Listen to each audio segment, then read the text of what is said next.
ketika saya bersender di pohon dan tanah ini, kok tiba-tiba kayak ada detak jantung di punggung saya.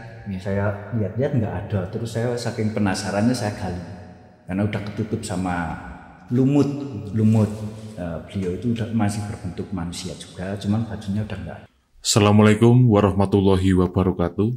Nugroho miwasih pilasaning Gusti ingkang Maha Agung, ingkang prasasat hamba nyumili mugi tansah tumedhak lan tumanduk kajiwa kasarira dumateng panjenengan sedaya dalasan kula sumrambah kulawarga Waradin sagung dumadi Lestantun Raharjo. Selamat datang di Dua Sisi.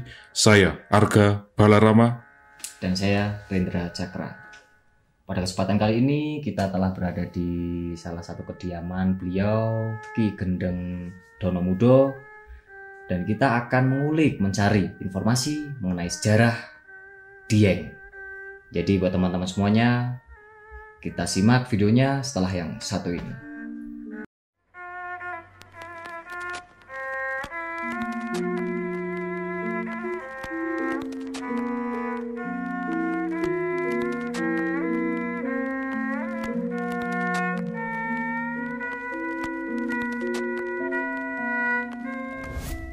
Surem sorotingang gelaring kalayan pandang muncar, tinon ler kekonang surem sorotat wetan padang. Sugeng dalu Ki Gendeng Donomudo. Nggih, sugeng dalu. Ingkang sepisan matur sembah nuwun. Ngeparengaken kula dalah kadang sowan ing dalem panjenengan kanthi hangundi kawruh wigati ngundi budaya tetinggalanipun tiyang pinispuh kula panjenengan. Ingkang pitepangan menika kula Arga Balarama. Nggih, Kula Mas Rendra Cakra. oh nggih, kula Ki Gendeng Donomudo. Terima kasih banyak pokoknya Ki Gendeng. Ini pakai bahasa yang universal saja ya, Pak, bahasa Indonesia itu. Terima kasih banyak sudah dikasih kesempatan dan alhamdulillah bisa silaturahim ke sini. Dan di sini kami dari channel Dua Sisi ingin mendapatkan informasi atau syukur-syukur nanti Ki Gendeng bisa menceritakan sejarah ini negeri di atas awan ini, Dieng yang luar biasa banget pokoknya. Untuk itu mungkin langsung saja saya serahkan kepada Ki Gendeng, bisa diceritakan segala lingkupnya. Cerita dari istilahnya itu Babat Dieng. Ya. Sebelum Dieng itu kan dulu Gunung Saranggantung. Gunung Saranggantung itu dulu makanya dinamakan Gunung Saranggantung karena kalau dilihat dari bawah itu seperti sarang burung. Sarang burung yang ketutup dengan kabut bawah dan atasnya, itu makanya dinamakan Gunung Saranggantung. Itu sebelum Dihyang. Kata dari Dieng sendiri itu dari nama Sang Sekerta, sebenarnya itu Dihyang. Dihyang Adi yang bernama dari dua kata yang Adi artinya itu pertama atau gunung, Hyang itu tempat para dewa. Karena lidah orang Jawa itu kan pendek. Iya. Jadi menyebutnya Dieng. Dieng. Dieng.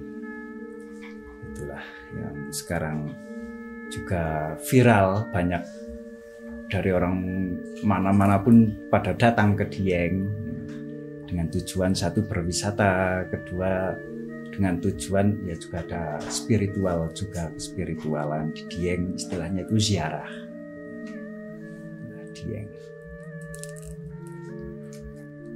banyak banyak yang mengenal itu Dieng itu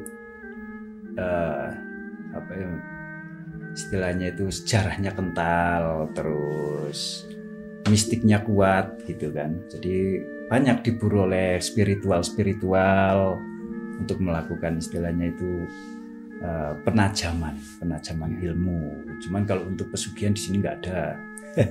Cuman untuk pengasahan ilmu. Kadang juga ada dari salah satu oknum yang pernah bertapa juga di Wasmar juga meminta istilahnya itu pangkat itu. Karena di Dieng memang banyak sekali tempat-tempat sakral. Iya, itu tempat yang penuh dengan ketenangan kalau saya. Iya. di Biang itu. Mungkin bisa diceritakan Ki untuk kisah mistisnya dan heroiknya bagaimana di lingkup Dieng. Untuk mistiknya itu sih memang dari dulu ya, dari nenek moyang saya pun ya banyak tempat-tempat istilahnya angker, orang dulu bilang itu angker. Itu banyak kejadian-kejadian seperti di Sumur Sendang Sedayu, di wilayah Candi, Telaga Balikambang itu kan juga masih ada. Orang sini, orang dulu itu bilangnya unjar setan atau ikan setan, itu memang masih ada sampai sekarang di Telaga Balikambang. Juga kalau untuk kemistikan di Sumur Sendang Sedayu atau Mairo Koco, itu juga beliau itu Nini Gapuk sering menampakkan diri di situ. Nini Gapuk sama Nyi Ambar Wulan, Nyi Ambar Sari di situ adalah putranya. Kalau untuk Dieng sendiri yaitu penunggunya adalah Eyang Tumenggung Koloditi. Itu bukan yang menurunkan rambut gembel, itu bukan, cuman beliau yang mengasuh anak rambut gembel dan menjaga desa Dieng. Dulu juga pernah Dieng itu zaman Belanda itu mau dibom, cuman ditutupi oleh beliau pakai daun pisang. Akhirnya bomnya itu meleset ke daerah Segemplong, yaitu desa tetangganya Dieng. Berjarak dengan Dieng ya sekitar 10 kilo lah, 10 kilo dari desa Dieng. Nah, kalau untuk heroiknya sih banyak sih, kadang di jalan-jalan pun ya banyak yang sering menjumpai dengan penampakan, masih ada kadang kunti yang sering, kunti peri itu beda, kunti sama peri itu, cuman sering nampak juga, banyak di Dieng. Kalau untuk segi dari pantangan tersendiri mungkin kan karena di Dieng ini adalah salah satu lingkup alam wisata. Ya. Nah itu biasanya banyak nih orang-orang yang belum tahu mengenai pantangan yang ada gitu. Jadi biar nanti bisa adap asor atau unggah-ungguh ketika dia atau teman-teman di seluruh Jalan Nusantara ini ketika berkunjung ke Dieng. Ya terutama dari segi ini ya tata krama, karena kita kan orang Jawa ya, mesti punya unggah-ungguh di sini. Terus yang kedua jangan sampai melakukan hal-hal yang tidak baik yang dilarang tentunya oleh agama, dilarang oleh negara juga, itu yang paling utama. Terutama itu ya tata krama lah, kita tata krama sopan santun kita terapkan gitu. Terutama itu. Iya Ki, menarik untuk disimak. Ya. Untuk yang Telaga Mairo Koco itu legendanya seperti apa dahulunya? Sendang Mairo Koco. Sendang Mairo Koco itu dulu digunakan karena di situ kan tempatnya sumur atau orang sini bilang itu sendang. Dulu memang digunakan untuk mandi orang-orang dulu lah, zaman kerajaan Kalingga. Ratu Sima datang ke Dieng, naik ke Dieng, itu merasa istilahnya itu gerah karena habis perjalanan jauh. Ketika duduk di Dieng, minta air untuk istilahnya membasuh muka, karena di Dieng itu air telaga, minta yang air bersih karena untuk istilahnya itu sesuci seorang ratu. Kemudian digalilah sumur tersebut yang sekarang biasa digunakan untuk penjamasan atau keramas anak rambut gembel ketika mau dicukur diruat di situ. Sendang Sedayu, Sendang Mairo Koco. Sebenarnya ada dua kan, yang Sendang Sedayu yang sebelah barat, Mairo Koco yang sebelah selatan. Sendang Sedayu dan Mairo Koco. Kalau untuk Telaga Warna Ki, konon dahulu seperti pelangi, seperti cupu mane astaginan, itu bagaimana itu? Ya dulu kan memang ada warnanya, ada 5. Karena ambil dari unsur ada menurut keyakinan orang Hindu juga, ini kan dari orang itu terbuat kejadiannya jadi dari tanah, air, api, terus angin itu kan, tanah. Dulu ya memang ada warna merah, ada kuning, hijau, biru, putih. Cuman mungkin karena erosi atau dulu pernah sebelahnya juga pernah dikelola oleh masyarakat, dikelola untuk menjadi pertanian. Mungkin itu rupanya juga menurut ceritanya. Ya, menurut ceritanya dulu juga pernah ada mustika yang pernah diambil. Iya, yang saya dengar itu katanya ada orang luar negeri apa mana gitu. Ya, sama dulu dari orang wilayah Wonosobo juga, namanya Pak Slamet juga waktu itu sekitar 2001 lah, sekitar 2001 itu mustika yang namanya merah delima itu diambil. Jadi warna merahnya di telaga tersebut sampai sekarang hilang karena mustikanya diambil. Sayang sekali. Ya. Kalau untuk pengambilan barang-barang seperti itu, apakah menggunakan ritual khusus atau menggunakan juru kunci? Akadnya bagaimana itu, Ki? Ya, sebenarnya siapa aja ya bisa tidak melalui juru kunci. Yang penting di situ memang udah punya dasar.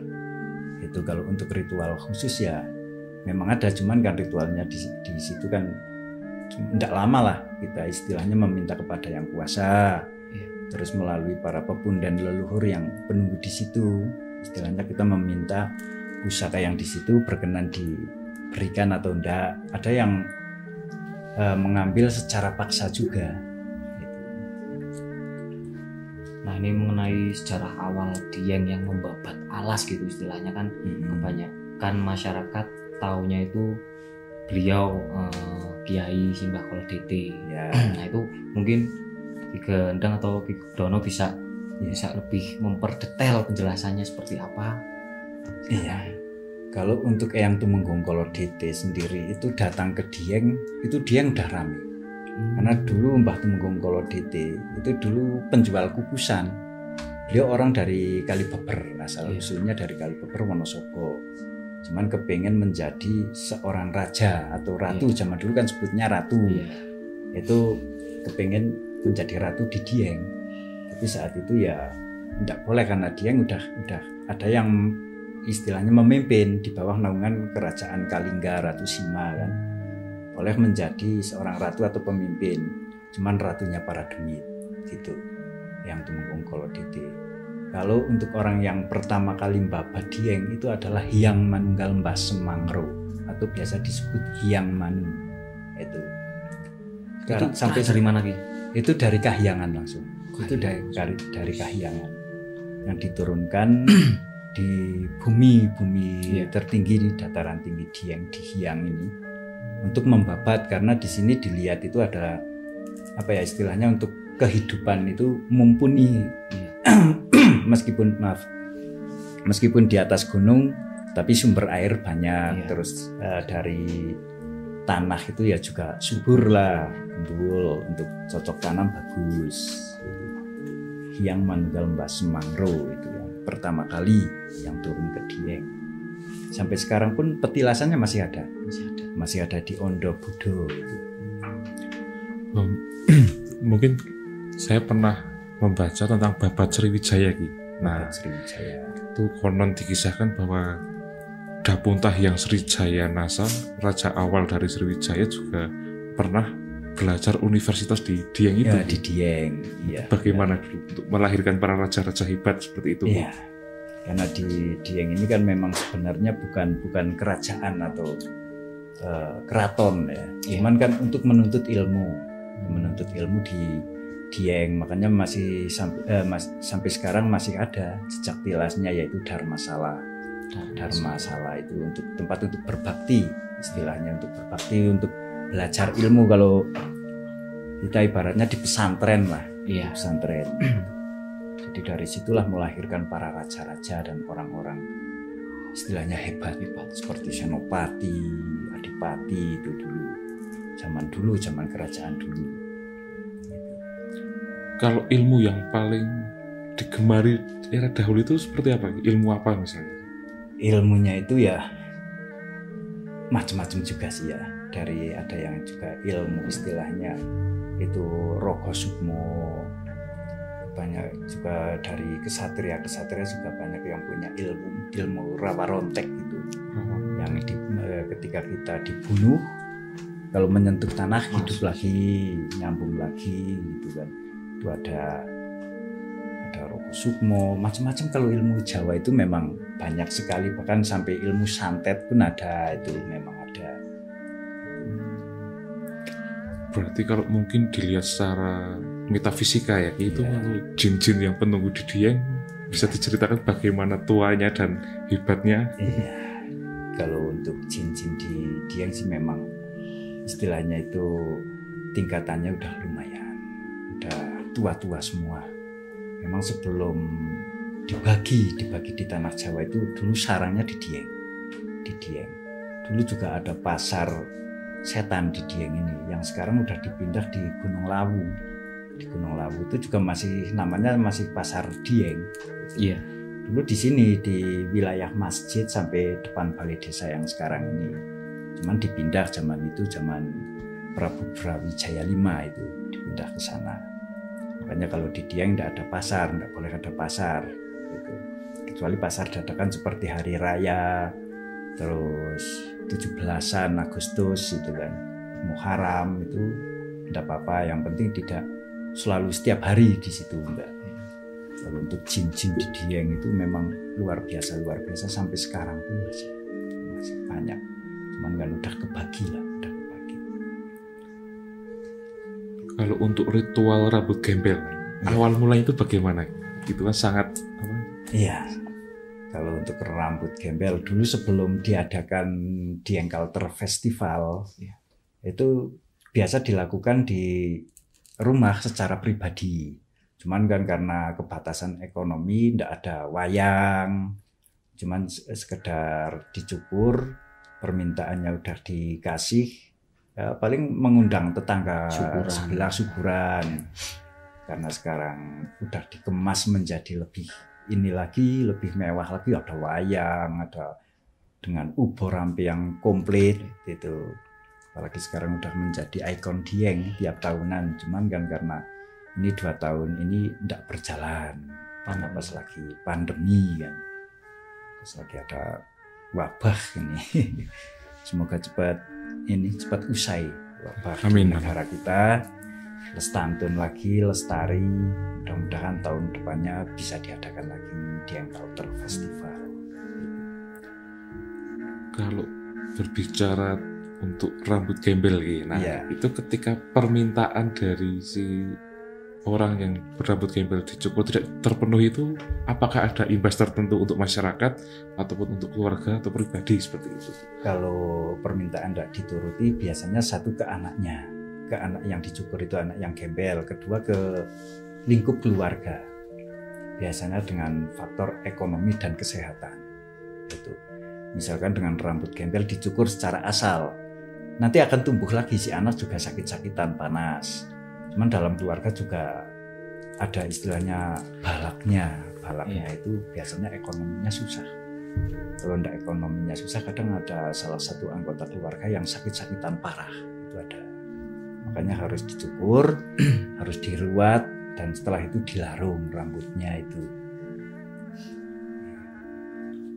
Kalau untuk syarat serononya untuk cukur gembel itu apa saja itu?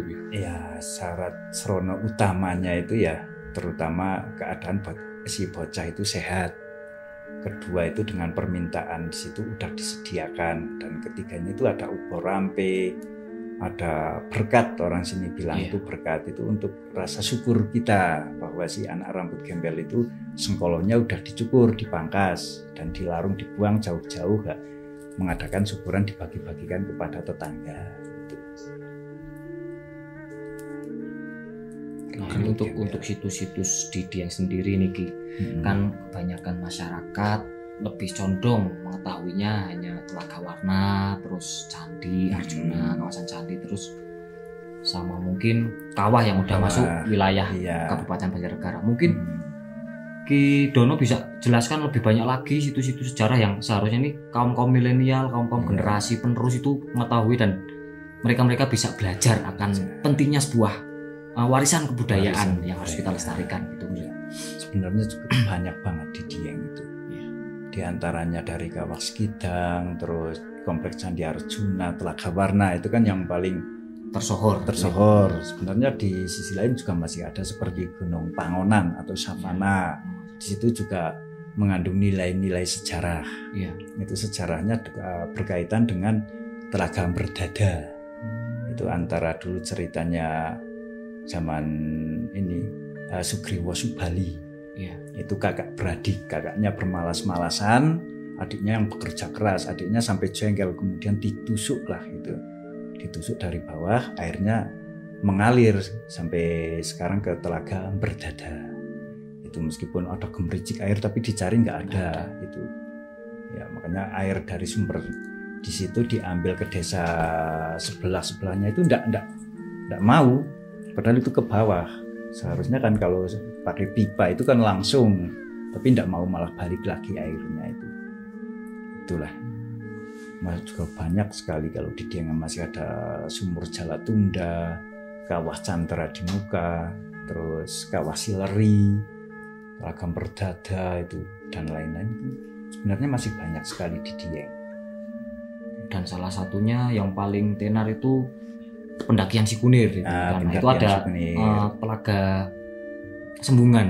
Sembungan atau Telaga Cebong ya. Banyak yang ibaratnya itu bertanya-tanya kepada saya, itu Telaga Sembungan itu sama Menjer itu katanya ada ibaratnya itu kayak sinkronisasi mistisnya, itu seperti apa gitu? Ya memang karena itu kan antara Telaga Cebong Sembungan sama Menjer itu kan berhadapan. Sebenarnya berhadapan. Kalau dalam dunia gaibnya itu sebenarnya itu bukan ini ya, bukan musuh, bukan temen, cuman agak-agak agak berseteru.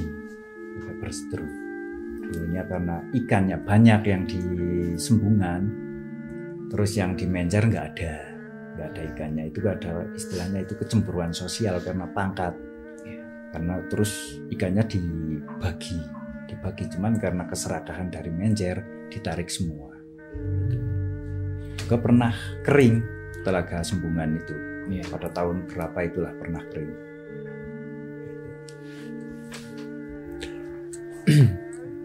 Nah, kemudian ini dalam Babat Mataram itu kan setelah era Panembahan Senopati itu kan untuk Sabdo Pandito Ratu untuk menuju ke situ kan harus melaksanakan ritual di Dieng juga kan.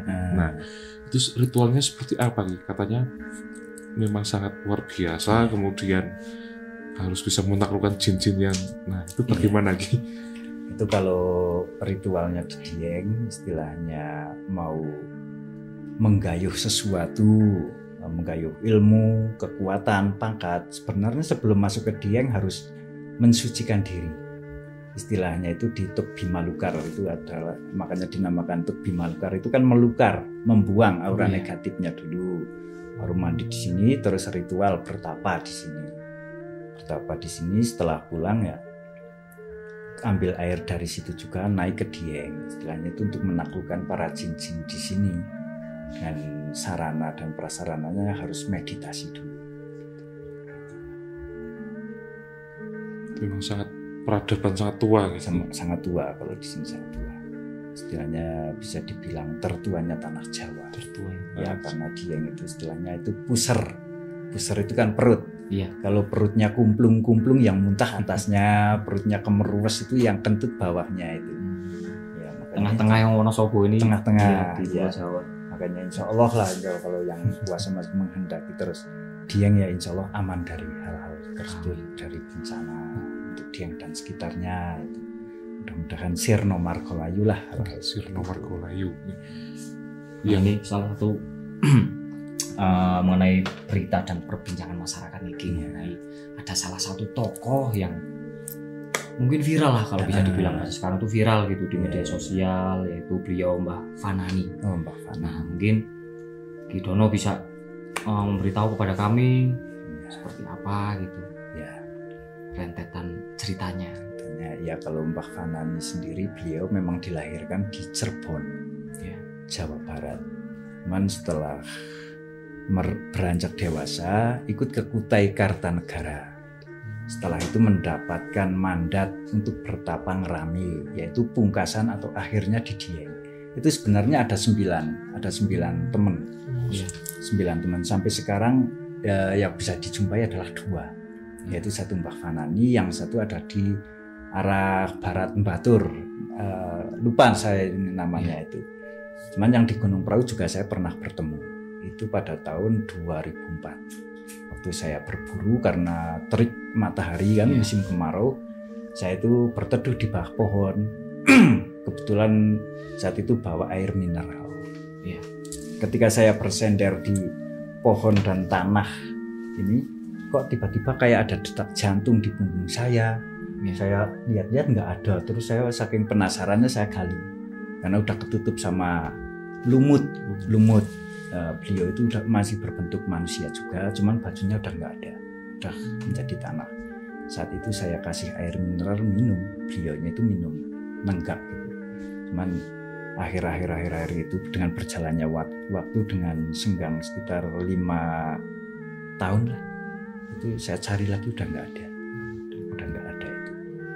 Terus ada yang di daerah Kali Serayu, pernah beliau itu di pertapanya di pinggir kali, sampai ada gelagah gelonggong cara orang sini itu, sampai nutupin. Kan petani mau nanam babat itu, kok tiba-tiba aritnya ada darahnya, ketika dibuka ternyata ada orang di dalamnya, yaitu masih temannya Mbah Fanani juga.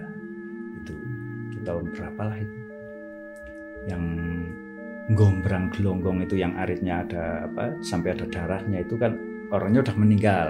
Mbah Nuri itu kan orang sini juga. Penasaran, kok ada darahnya, kenapa ini? Terus dicari di situ, ternyata ada orangnya yang udah kena sininya, kena arit gitu.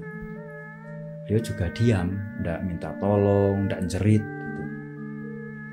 Itu dulu. Terus kalau yang sekarang ada di sebelah Batur di desa Grogol Tembok gitu, beliau itu malah jalan-jalan, tapi petani di situ malah seneng. Setiap tanaman milik petani yang dijabutin rumputnya, yang dirawat oleh beliau, itu mesti subur semua, mesti subur, tidak mengenal musim. Itu suatu saat dijumpain masih di sana. Itu juga rambutnya gembel. Biasanya beliau itu tidur di gubuk-gubuk di ladang. Biasanya ladang itu kan ada gubuk untuk berteduh kan. Kalau orang sini kan bikin untuk berteduh kalau pas musim hujan. Nah, tidurnya di situ lah. Jadi kalau umur Mbah Fanani sendiri mungkin sudah ratusan. Udah ratusan. Saya masih ingat waktu saya kelas 6 SD 96, Mbah Fanani itu masuk ke Dieng. Pagi-pagi hujan angin masuk. Saya sama teman-teman ya pada lari, dikira orang gila kan. Sampai pulang sekolah yang tidak mau lewat jalur itu, mesti nyimpang gitu. Lama-lama tahu ternyata beliau itu bisa disebut wali lah, karena udah tirakat lebih dari 5 tahun, karena ikhlas kepada yang kuasa, itu udah masuk kewalian. Bahkan pungkasan itu di Dieng, terakhir di Dieng. Pungkasan setelah Dieng ya wallahu a'lam, kurang tahu mau kemana atau kemana, mau apa ya kurang. Beliau bersembilan bisa dikatakan sakanya tanah Jawa tuh. Kemudian ini saya kan menganalisa dari atas, utamanya candi, kemudian ke bawah. Nah itu kan ada desa Parikesit. Sedangkan Parikesit itu dalam istilah Ringkih Purwa itu kan penerusnya Prabu Darmakusumo atau Prabu Puntadewa. Itu berarti bisa nyambung seperti itu, bagaimana dulu ceritanya? Kalau Parikesit itu adalah cucu dari Arjuna ya, atau Janaka atau Permadi gitu. Sebenarnya ya untuk menggantikan posisinya Prabu Darmakusumo atau Puntadewa. Cuman karena Puntadewa sendiri, Prabu Darmakusumo itu punya cucu juga yang namanya Poncokusumo. Ya, itu. Jadi ada persinggungan saat itu. Kenapa istilahnya itu anak dari Arjuna? Istilahnya keponakan yang diangkat, enggak cucunya langsung gitu kan. Sedangkan cucunya juga istilahnya sanggup dan bisa untuk memimpin atau menjadi Nalendra. Di saat itu juga Poncokusumo kan sudah menjadi adipati. Waktu itu belum raja. Kenapa bukan Poncokusumo yang diangkat, malah mengangkat Parikesit gitu. Karena di sini ya juga ada Candi Puntadewa, di situ ada Parikesit. Itu memang itulah kaitannya itu memang dekat, karena masih keponakan ya istilahnya itu kalau orang sini, kelunan gitu. Karena saking gigihnya, saking patuhnya sama orang tua, terus sakti juga gitu ya. Parikesit itu adalah dalam cerita pewayangan yang paling terakhir kalau Parikesit. Setelah Parikesit kan ceritanya lagi udah ke Angling Dharma. Badik Madrim. Ya, Badik Madrim. Ki ujukan iki. Ayo, monggo. Mereka sambil santai.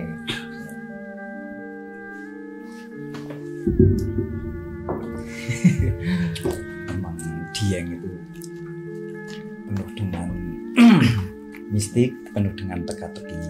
Gitu. Sebenarnya banyak yang berwisata di Dieng itu bukan hanya istilahnya berkunjung ke wisata, tapi sebenarnya itu mereka atau beliau-beliau itu sebenarnya ya sedang menggali sejarah tentang Dieng. Banyak yang mencari istilahnya itu di Dieng untuk tempat katanya itu tertua, tempatnya para dewa, dan gimana sih tempat untuk meditasi istilahnya. Ada juga yang mana sih tempat untuk mencari pesugihan gitu, pernah ada juga saya dengar. Cuman kebanyakan di Dieng itu adalah untuk tempat untuk pengasahan ilmu atau penuaan ilmu, untuk meditasi. Yaitu banyak kalau di Dieng itu untuk meditasi, terutama itu di Gua Semar yang Resi Sampurna Jati kan di situ. Kebetulan penunggunya di Gua Semar bukan Semar sendiri tapi yang Resi Sampurna Jati. Istilahnya itu penyempurnaan diri di situ. Cuman kadang ada orang yang menyalahgunakan di situ untuk meminta kekayaan. Itu kalau minta kekayaan kita harus bekerja keras lah. Iya, benar. Kalau cerita yang beredar di masyarakat, konon dulu Presiden RI kedua Pak Harto pernah Pak Soeharto ditirakat almarhum di Dieng. ya, pernah bertapa di Dieng juga. Banyak juga sih sebenarnya di sini. Yang Itu di mana dulu Ki? di Gua Semarnya, di Gua Semarnya. Apa lama itu Ki? Itu tahun berapa saya kurang paham. Mungkin sekitar tahun berapa ya? 45-an atau berapa lah. Iya.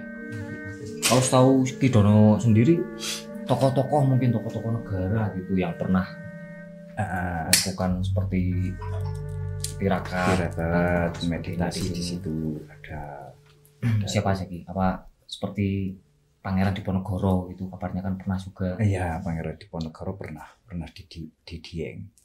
Pernah istilahnya itu ngancik di sini, bukan sagung jajahan ya, di sini bukan sagung jajahannya Pangeran Diponegoro, cuman beliau itu bertapa di sini setelah bertapa dari Gua Selarong. Setelah bertapa dari Gua Selarong, bertapa di sini pun lama di Gua Semar itu. Iya. Lama sampai 41 hari. Gitu. Berarti sebenarnya Dieng ini terdapat aura positif yang luar biasa. Aura positif yang luar biasa. Ya. Itulah Dieng. Dan yang menarik ini kan Dieng sudah negeri di atas awan. Negeri di atas Ada awan. satu gunung kok namanya Gunung Perahu. Nah, Ya. ini bagaimana? Apakah ada legendanya atau ada akhir hikayat esok? Kalau untuk legendanya sendiri sih tidak ada ya. Cuman kan karena disebut Gunung Perahu itu berbentuk kayak perahu yang terbalik. Gitu. Dulu memang bentuknya seperti itu, Panjang, kayak perahu ya. terbalik ya, panjang. Makanya orang-orang sini menamakan Gunung Perahu. Terus sebelahnya lagi ada Gunung Bucu karena berbentuk tumpeng dengan apa ya, postur yang sangat bagus. Cuman sekarang karena ini erosi juga, dulu pernah ditanami oleh petani juga kan, Iya. jadi udah agak inilah rusak lah.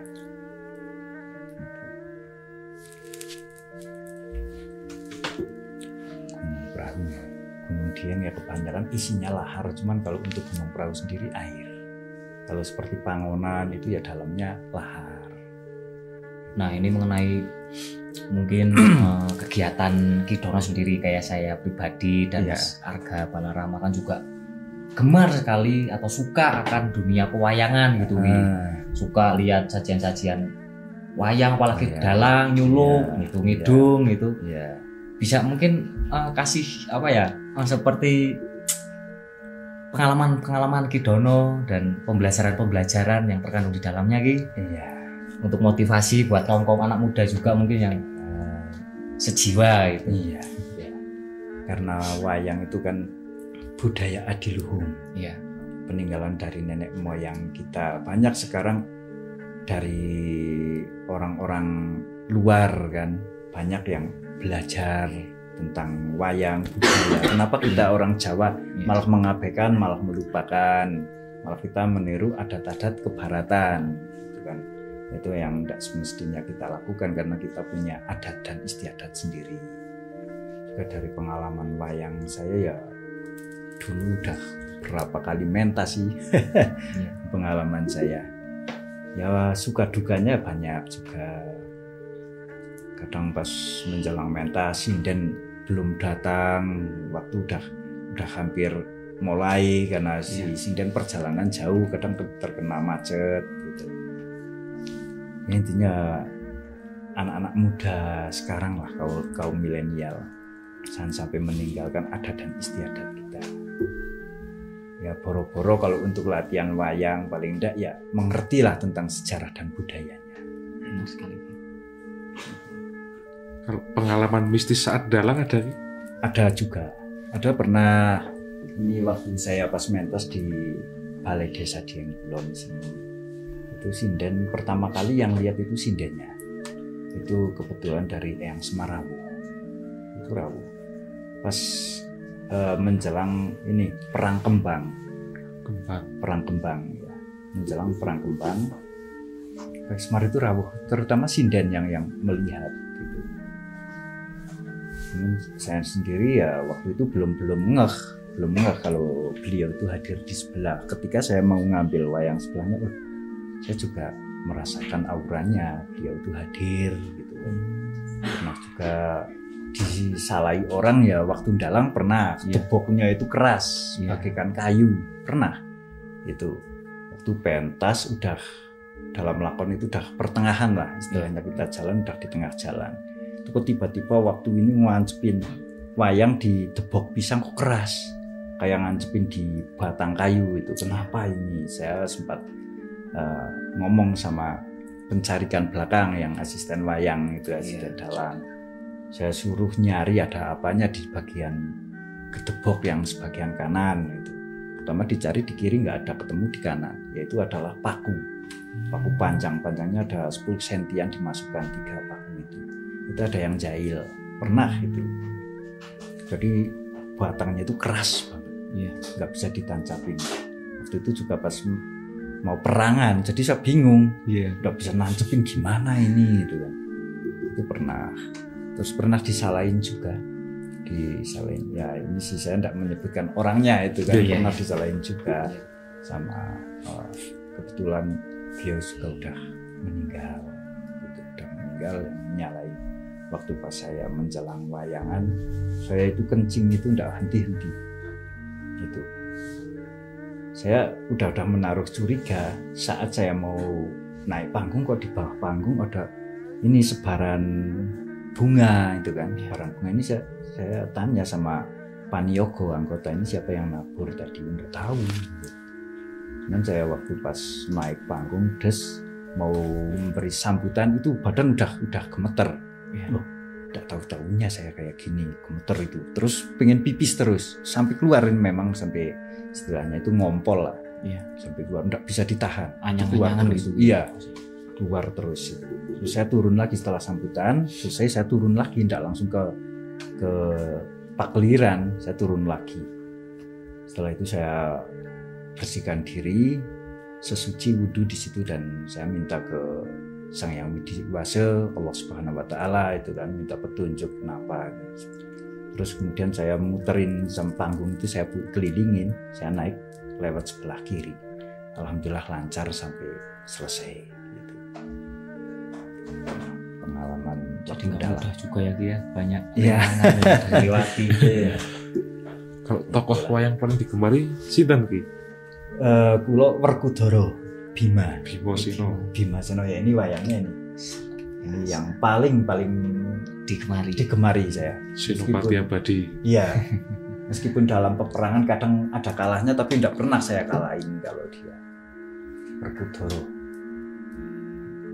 Nah ini Ki, mengenai pertanyaan-pertanyaan teman-teman saya, bahkan mungkin masyarakat luas gitu, wayang itu sebenarnya apa sih, dia dulunya itu manusia atau bangsa jin atau apa gitu.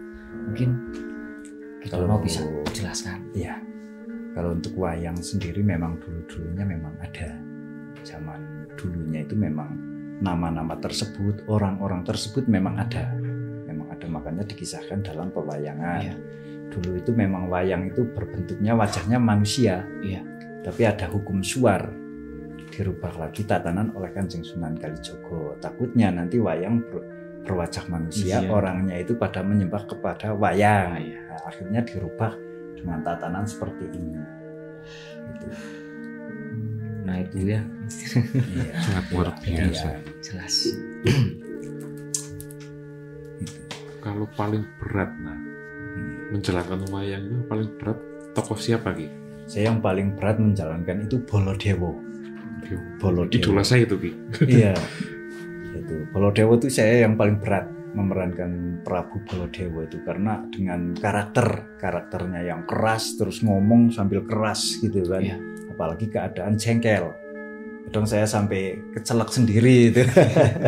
Kadang itu yang paling berat saya perani. Kalau ritual sebelum wayang biasanya sesajinya apa saja Ki? Kalau dalang-dalang apakah Ya. berbeda-beda atau ada Ya, sajian beda-beda. khusus? Beda-beda. Cuman biasanya kalau saya sendiri ya, kalau menjelang pentas saya berpuasa, zikir, terus jujur saya istilahnya itu ritual meditasi. Meditasi paling minim itu ya 1 hari 1 malam. Itu jangan sampai tidur, apalagi makan kan. Saya biasanya meditasinya tidak di rumah, memang saya keluar. Ada salah satu tempat di Dieng juga yang untuk meditasi saya ketika saya mau mentas wayang. Itu terus setelah itu ya juga ada sesaji-sesaji juga yang harus disiapkan di pakliran, yaitu bukan kita istilahnya memberi makan setan atau jin, cuman kita menghormati kepada leluhur. Karena sesaji itu kan artinya itu ngajeni, menghormati kepada yang lebih tua. Itu jadi bukan memberi makan setan, demit gitu kan. Saya juga selama ini menyediakan sesaji belum pernah lihat setan makan sesaji di situ, saya belum pernah. Itu intinya kan istilahnya itu simbolisasi atau Iya, sanepo untuk sesaji itu. Di situ saji juga bermacam-macam. Dari uborampe, ada tumpeng, ada wedang gitu kan. Wedang itu unjukan, wedang itu istilahnya itu ngawi kadang. Jadi saudara-saudara yang jauh disuruh datang, itu istilahnya itu kita syukuran di situ bancaan. Kalau lakon paling berat, lakon apa Ki? Saya pernah meranin Karno Tanding. Karno Tanding, Ya, Karno supir Tanding. Prabu Salyo. Ya, Karno Tanding dan sesaji Rojo Suyo. Itu paling berat saya meranin. Saya paling senang itu meranin, pernah di Dieng untuk apa ya, meranin Semar Bangun Kayangan udah berapa kali lah. Setiap bulan Suro, Ruwat Desa, mesti siang itu apa, Semar Bangun Kayangan. Untuk malamnya ya kadang tahun ini Parikesit Jumeneng Nalendra, kadang besoknya itu ini apa, Kromo Gatotkaca atau lahirnya Gatotkaca atau Wahyu Makutharomo gitu kan. Cuman kalau untuk Ruwat Desa itu ya mesti ada ini Semar Bangun Kayangan saya itu. Beratnya di Karno Tanding, apakah karena Gatotkaca gugur atau bagaimana? Iya, itu sedihnya Gatotkaca gugur itu karena kena tombak dari Adipati ini apa, Karno kan, Adipati Karno. Sebenarnya pusakanya itu bukan mau membunuh Gatotkaca, tapi pusaka itu mengejar sarungnya atau rongkonya dari pusakanya Adipati Karno. Kebetulan waktu itu kan sarungnya itu kan masuk ke badan Gatotkaca waktu untuk mengetok atau memotong pusernya itu. Ketika lahir Gatotkaca kan pusernya susah diketok, yang bisa memutuskan pusernya itu yaitu dari kayu Kastubamulya, rongko dari pusakanya Adipati Karno. Jadi si tombak itu ditelorongkan itu sebenarnya nggak mau membunuh, cuman mencari sarung. Nah, kebetulan sarungnya masuk ke badan Gatotkaca, akhirnya Gatotkaca lah yang tewas. Itu sedih banget saya kadang waktu sulukan itu juga, aduh sedih banget, ngerentes itu waktu sulukan Gatotkaca gugur itu. Tapi juga dari lakon wayang tersebut membawa efek dan dampak sih. Saya pernah itu memerankan Karno Tanding, itu desa sering ada huru-hara. Ada huru-hara, kadang ya antar gang, kadang antar RT, antar RW itu berseteru itu. pernah itu. Saya pernah meranin Karno Tanding itu, masyarakat pemudanya itu biayaan, Iya. sesama temen, kadang sesama cuman beda gang itu sering Konflik. konflik. Cuman sekarang ya alhamdulillah lah udah ini semua. Saya sering yang paling seneng itu kalau meranin wayang Parikesit Dadi Ratu, terus Wahyu Makutha Rama, Wahyu Baskara Jati, semuanya Wahyu itulah, Wahyu itu. Kalau memerankan untuk Narayana, Prabu Kresna dan Kokrasana Baladewa, ada ritual khusus enggak itu? Ada ritual khusus karena beliau itu kan termasuk ratunya ratu lah, seperti Kresna itu. Jadi ada ritual khusus. Ritual khususnya ada di Candi Ndorowati, yaitu Candi Kresna. Ndorowati. Iya, Ndorowati. Karena negaranya Prabu Kresna kan Ndorowati. Kebetulan di sini juga ada candinya, Candi Ndorowati, Candi Kresna itu. Saya melakukan ritual di situ dengan meminta izin kepada yang kuasa, terus minta izin kepada para pepunden leluhur, intinya agar diperlancarkan nanti dalam saat pentas, diberi keselamatan, selamat yang dalam, selamat yang nonton wayang, selamat masyarakatnya, selamat rezekinya itu. Sering.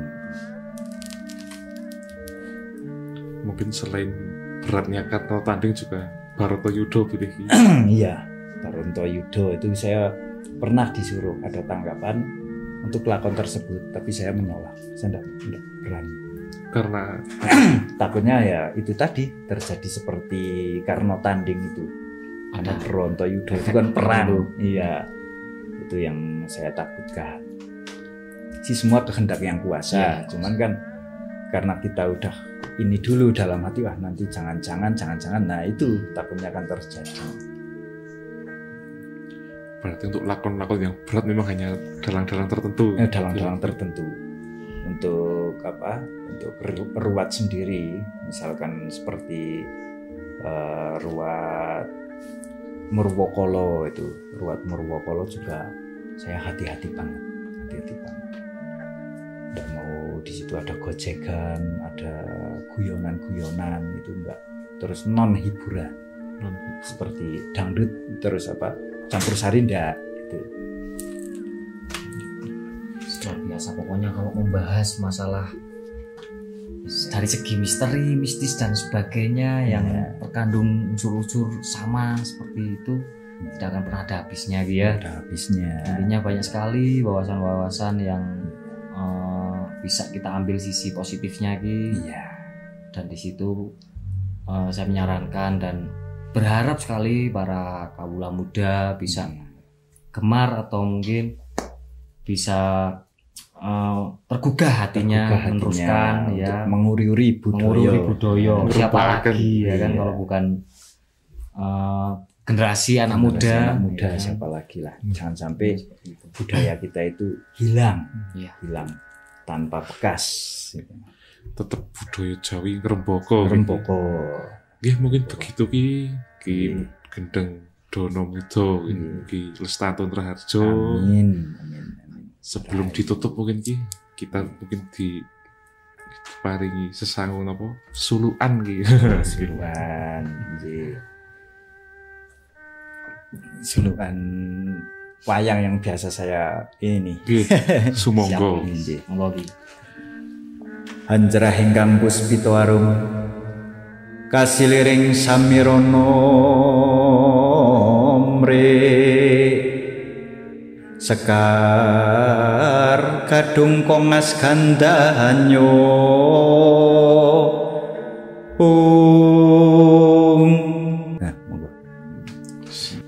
Terima kasih buat teman-teman semuanya seluruh penjuru jagat Nusantara mancanegara dan dimanapun kalian berada. Jangan lupa buat kalian semua yang belum subscribe Dua Sisi, segera subscribe dan getarkan loncengnya agar kalian selalu terupdate dengan notifikasi-notifikasi dari konten yang kita buat. Dan jangan lupa juga buat teman-teman semua yang mempunyai cerita misteri, pengalaman magis dan sesuatu yang susah dilogika, bisa datang ke studio kami ya di Dua Sisi. Japri saja DM atau di bawah ini nomor yang tertera. Terima kasih. Salam Rahayu. Salam Rahayu. arso madangi jagat duk mungup-mungup andang sapucuking wukir. Saya Arga Balarama dan teman saya Rendra Cakra. Wallahul muwafiq ila aqwamit thoriq. Wassalamualaikum warahmatullahi wabarakatuh. Matur nuwun. Nggih. Sampun. Sak kuntule. Nggih. Terima kasih banyak. Sama-sama.